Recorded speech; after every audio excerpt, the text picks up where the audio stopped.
Bismillahirrahmanirrahim. Assalamualaikum warahmatullahi wabarakatuh. Kita bahas lagi masalah tujuan utama ya, thoriqoh, hakikat tadi. Itu jangan terlalu dipikir terlalu dalam, tapi diresapi dan cari tahu. Jangan cuma dipikir tok. Itu nanti deskripsi bahasanya masing-masing orang beda-beda.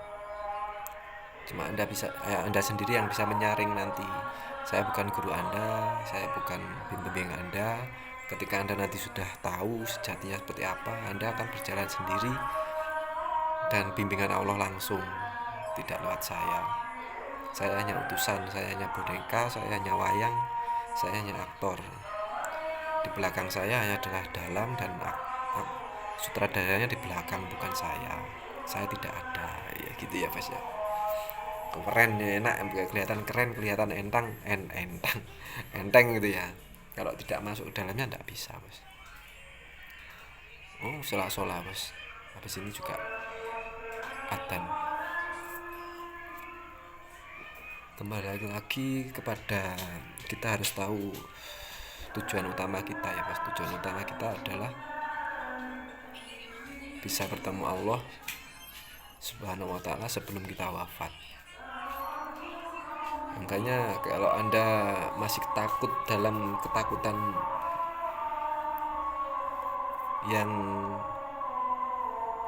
yang tidak bisa Anda menemukan solusinya, yaitu memang proses Anda. Tapi ketika sudah bisa ketemu kedamaian, ketentraman, kesejahteraan, tanpa materi pun Anda tetap senang, tetap tenang, tidak ada rasa khawatir, itu nanti akan bisa menemukan sejatinya Allah seperti apa dan kedamaian yang sempurna. Kok begitu? Karena Anda sudah tidak ada, Anda sudah fana. Dan kembali lagi masalah tujuan utama tadi ya. Tujuan Anda utama bukan di dunia. Banyak orang juga yang bilang Anda itu makhluk surga, dan Anda sendiri sebenarnya adalah manifestasi dari Tuhan itu sendiri. Tapi Anda harus paham sifat wajib bagi Allah apa, sifat wajib bagi makhluk apa. Jangan dibalik. Anda sebagai makhluk merasa seperti Tuhan, bisa mewujudkan, bisa membuat apa, membuat ini, bisa memperbaiki ini, bisa melakukan ini, bisa melakukan makan, bisa melakukan tidur, bisa melakukan berjualan. Itu bukan itu maksudnya. Itu merampas sifat wajib bagi Allah. Karena sifat wajib bagi Allah adalah wujud kidam bakok wujud kidam bakok mukhalafatul hawadisi ya, bukan apa itu ya, lupa saya Bos. Wujud kidam bakok ya, intinya itulah, dipelajari sendiri di Google ya. Anda tahu kan sendiri, saya nggak sempurna, saya harus belajar. Tidak ada ilmu laduni, tapi ya ada ilmu yang memang ilmu itu yang diberikan langsung dari Allah lewat hati kita, lewat kefanaan kita, lewat ketiadaan kita. Contoh, kalau ada kata-kata, kalau tidak saya, Anda bisa apa? Itu adalah sifat atau itu adalah perilaku yang sangat jelas kalau keakuan atau nafsunya itu masih timbul, walaupun dia sudah yang penting sholat udah dijaga, terus syariat yang 5, syahadat, sholat, puasa, zakat, haji udah dipegang, tidak pernah lalai, tidak pernah bolong, tapi belum sempurna kalau tidak ada hakikat, tidak lewat thoriqoh, lewat baiat, tidak sempurna Bos. Makanya tujuan utama Anda adalah mencari Tuhan yang kekal. Sifat manusia fana, tidak kekal. Anda masih merasa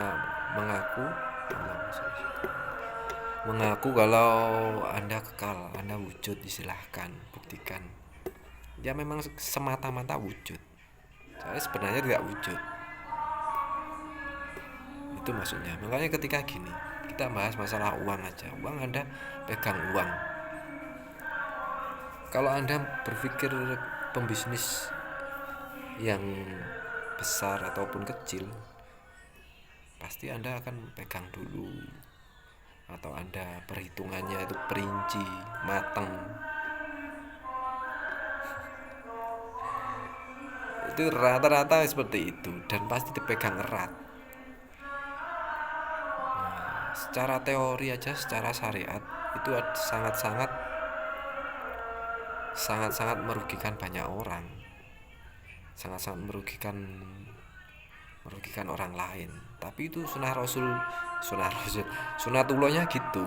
Memang yang Anda ajak, memang yang Anda yang dikehendaki Allah bertransaksi dengan Anda itu memang diuji seperti itu. Tapi ketika udah usul lagi, ketika sudah punya keterikatan batin, sudah punya tali, punya jembatan langsung dengan Allah, dengan Sang Pencipta, semata-mata uang itu memang bukan tujuan utama, dan dia tidak akan pernah merasa gelisah, merasa bingung, merasa gak tenang. Nanti akan dibimbing sendiri kalau memang ada sesuatu hal yang bersifat itu memang udah hakmu secara syariat.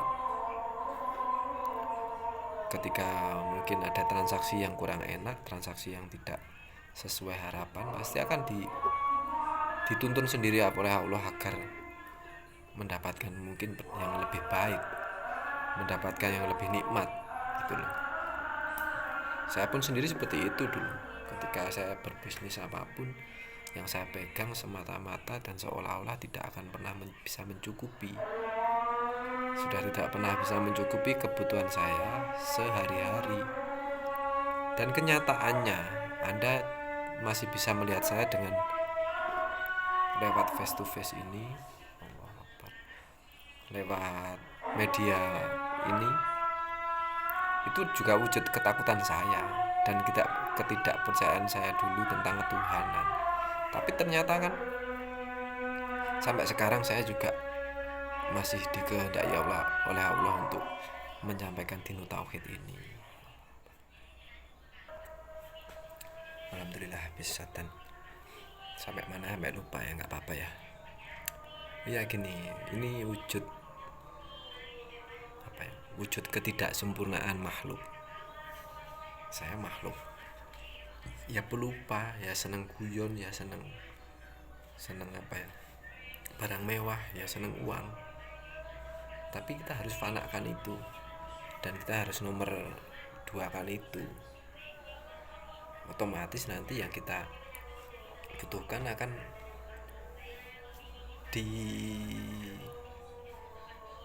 dicukupi sama Allah sendiri gitu, bos. Bukan tujuan utama Anda uang tok, bukan kerja tok, bukan.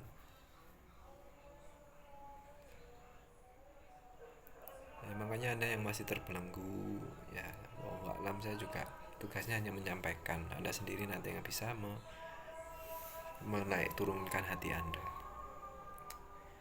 Contoh ya, Kanjeng Nabi Muhammad sendiri pernah lupa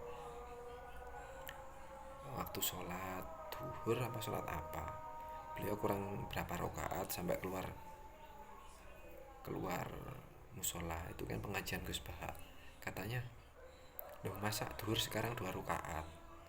Sampai sahabat bertanya, dan ada ternyata orang yang celolean, cangkem elek lah biasanya, tanya, gunanya cangkem elek kan pasti ada gunanya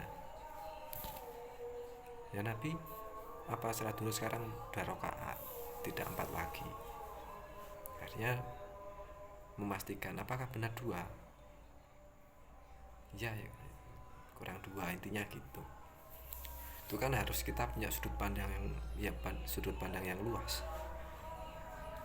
Hakikatnya memang makhluk tidak ada yang sempurna. Makhluk ya makhluk, Tuhan ya Tuhan, yang sempurna Tuhan. Makanya di situ kita harus belajar, terus belajar. Alhamdulillah. Terus kita membicarakan konsep lagi tentang kedamaian ya. Dan tujuan utama kita bukan kedamaian itu. Tujuan utama harus bertemu Allah. Maka sama Allah akan diberikan kedamaian, diberikan kecukupan. Dan setiap gerak, setiap tingkah laku kita ya dibimbing langsung sama Allah. Dan pasti enak, nyaman, tidak ada rasa kekhawatiran, keterpaksaan tidak ada. Mau apapun yang terjadi seneng gitu loh. Apapun yang terjadi itu adalah hidayah, itu adalah karunia. Ngomong enak ya enak, kalau belum pernah masuk ke circle ya susah. Makanya perbaiki syahadat Anda, selalu belajar tentang ketuhanan. Tuhan Anda siapa? Rekomendasi ke teman-teman, ke pembimbing, ke saudara-saudara banyak sekali sekarang, dibuka lebar. Jangan terpaku pada saya saja. Makanya gini, saya tadi juga terbesit, mungkin sama Gusti Allah sendiri terbesit, atau Gusti Allah sendiri menghendaki untuk membicarakan ini. Contoh dulu banyak yang salah paham ya tentang Syekh Siti Jenar. Syekh Siti Jenar dulu banyak yang tidak setuju juga dengan ajarannya. Tapi kita dilogikakan aja. Syekh Siti Jenar dan Wali Songo, katanya di situ ada harus dibunuh ya, katanya dibunuh dan harus hilang dari muka bumi ini, katanya gitu kan. Tapi Anda pikirkan lagi, sama-sama kekasih Allah, sama-sama utusan Allah, sama-sama berjalan di agama Allah. Masa sih sama-sama kekasih Allah kok bermusuhan? Masa sih satu kandung bertengkar?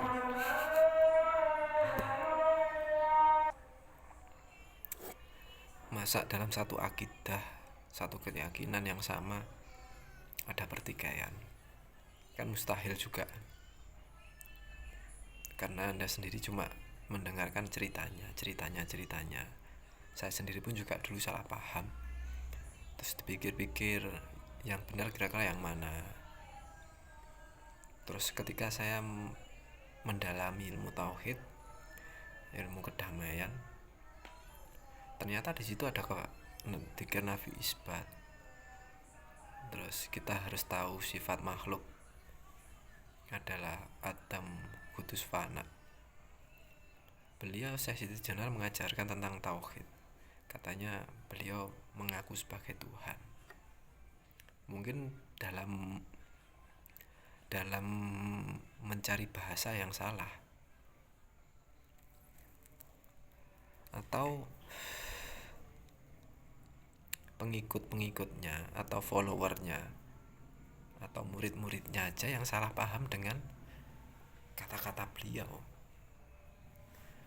Kalau kita merujuk kepada kefanaan, Syekh Siti Jenar sudah fana, sudah tidak ada, atau sudah meninggalkan kenapsuannya. Apakah dia akan mengaku kalau dia Tuhan? Kan tidak mungkin. Makanya di situ kan kalau kita tidak tahu dan tidak mendalami ilmu tauhid, pasti banyak salah paham dan banyak penyelewengan. Katanya ajarannya menyeleweng, ajarannya menyimpang. Dan sampai sekarang ternyata thariqah yang mutabaroh juga tidak menyimpang. Kenyataannya kan seperti itu. Terus lagi, yaitu tadi, kalau udah fana, kalau bahasa sekarang kan enaknya kan manifestasi. Semua makhluk itu manifestasi. Kalau dulu kan bahasanya apa ya? Perwujudan, masa perwujudan?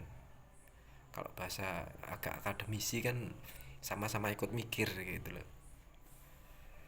Makanya kalau udah tahu ilmunya sifatnya Allah itu wujud kita kok bukan wujud kita, bukan. Itu masih ada keakuan. Aku masih bisa merokok, masih bisa minum, aku masih bisa menciptakan kendaraan, bisa menciptakan tumbuhan. Bukan, itu sifatnya Allah, bukan sifat kita. Kalau udah orang sama-sama berdino tauhid,